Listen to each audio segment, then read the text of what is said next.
பிரியமானவர்களே, உங்கள் யாவருக்கும் ஆண்டவராகிய இயேசு கிறிஸ்துவின் நாமத்தினாலே காலை வணக்கத்தையும் வாழ்த்துதலையும் தெரிவித்துக் கொள்கிறேன். கர்த்தருடைய கிருபை நம் அனைவரோடு கூட இருப்பதாக. இந்த நாளின் காலை வேளையிலும் கர்த்தர் நமக்கு தருகிற வேத வார்த்தை நீதிமொழிகளின் புஸ்தகம் 23வது அதிகாரம் 16வது வசனம் இவ்விதமாய் சொல்லுகிறது. உனதுடுகள் செம்மையானவைகளை பேசினால் என் உள்ளந்திரியங்கள் மகிழும் என்று வேதம் சொல்லுகிறது. ஆம், எனக்கு அருமையானவர்களே, நானும் இந்த காலை வேளையிலே இப்படியே பேச விரும்புகிறேன். உனதுடுகள் செம்மையானவைகளை பேசினால் தேவனுடைய உள்ளந்திரியங்கள் மகிழும். என்னை கேட்டுக்கொண்டிருக்கிற என் அன்பு தேவனுடைய திருச்சபையே, நம்முடைய ஆண்டவர் நாம் செம்மையானவைகளை பேச வேண்டும் என்று விரும்புகிறார். நம்முடைய வார்த்தைகள் செம்மையானவைகளாய் இருக்கிற பொழுது தேவன் அதை அங்கீகரிப்பது மாத்திரமல்ல, அதன் மேலே தம்முடைய கிருபையை வைத்து அவருடைய உள்ளங்கள் அந்த வார்த்தைகளினால் மகிழுகிற பொழுது அவர் மனமகிழ்ச்சி அடைகிறார்.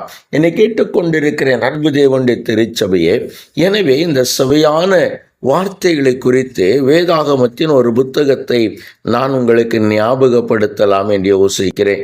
யோபுவை குறித்து நம்ம எல்லாருக்கும் தெரியும். இந்த யோபு தேவனாலே நற்சாட்சி பெற்றவர். தேவன் மனிதனிடத்தில் அல்ல, சாத்தானிடத்தில் சொல்கிறார், என் தாசனாகிய யோபுவின் மேல் கவனம் வைத்தாயோ என்று கர்த்தர் கேட்கிறார். பாருங்கள், தேவனே ஒரு மனிதனை புகழுகிற அளவிற்கு ஒரு மனிதன் மிகவும் நல்லவனாய் வாழுகிற பொழுது சாத்தான் ஆண்டவரிடத்திலே சொல்லுகிறான், யோபு விருதாவாய் உமக்கு பயப்படுகிறார், அவனுக்குள்ளான எல்லாவற்றையும் சுற்றி நீர் வேலியடைத்து வைத்திருக்கிறீர், இப்பொழுதும் உமது கையை நீட்டி நீர் அதை தொட்டு பாரும், யோபு உம்முடைய முகத்திற்கு முன்பாகவே உம்மை தூசிப்பான் என்று சொல்லி சொன்ன பொழுது கர்த்தர் யோபுவை சாத்தானுடைய கையிலே ஒப்பு கொடுக்கிறார். ஆனால் அவருடைய ஜீவனை மட்டும் நீ கை வைக்க கூடாது என்று சொல்ல. எனவே யோபு கையளிக்கப்பட்ட உடனேயே சாத்தான் யோபுவின் மேலே மிகுந்த ஒரு தாக்குதலை ஏற்படுத்துகிறான். அவனுடைய எல்லாவற்றையும் அழிக்கிறான். இதோ அவனுடைய சொத்துக்களிலே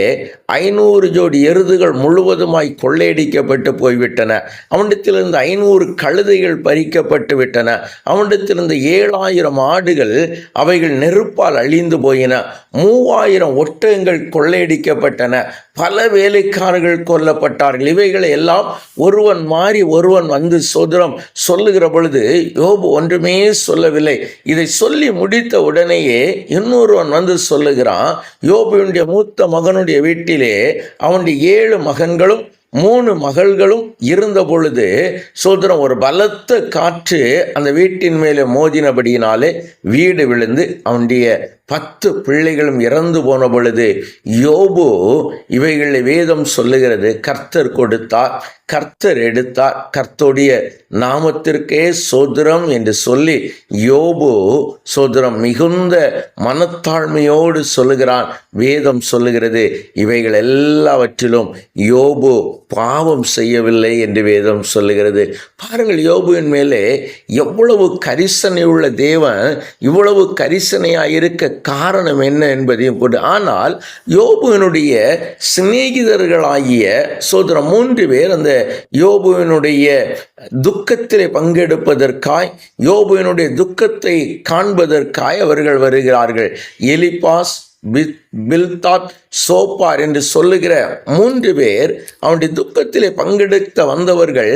அவர்கள் பேசுகிற பேச்சை எல்லாம் கர்த்தர் கேட்டுவிட்டு சோதரம் கடைசியில் கர்த்தர் பேச ஆரம்பிக்கிற பொழுது அவர் சொல்லுகிறார், நீங்கள் யோபுவை போல நிதானமாய் பேசவில்லை என்று சொல்லி. பாருங்கள், யோபுவினுடைய பேச்சிலே மகிழ்ந்த கர்த்தர் அந்த யோபுவினுடைய சிநேகிதருடைய பேச்சிலே மகிழவில்லை.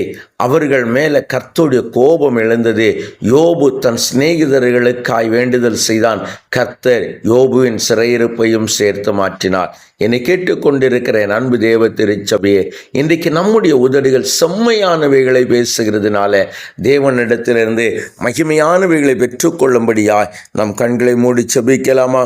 எங்களை நேசிக்கிற எங்கள் நல்ல தகப்பனே, இந்த நல்ல வேளைக்காய் நாங்களும் நன்றியோடு துதிக்கிறோம்.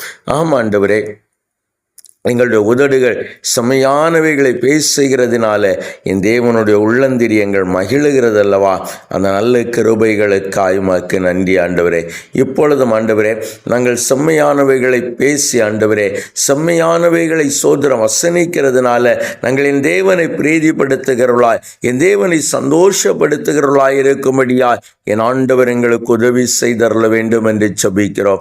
ஆண்டவரே, யோபுவை போல் ஆண்டவரே நாங்களும் ஆண்டவரே என் தேவனிடத்திலிருந்து நற்சாட்சி பெறக்கூடிய ஆண்டவரே ஒரு வாழ்க்கை வாழ கர்த்தர் எங்களுக்கு உதவி செய்தருளும். கிருபையாய் கர்த்தர் நடத்தும், மகிமையாய் எங்களை பாதுகாத்துக் கொள்ளும். நீர் மாத்திரம் எங்களோடு கூட வாரும். இயேசுவின் நாமத்தில் ஜெபிக்கிறோம் எங்கள் ஜீவனுள்ள நல்ல பிதாவே. ஆமேன், ஆமேன், ஆமேன்.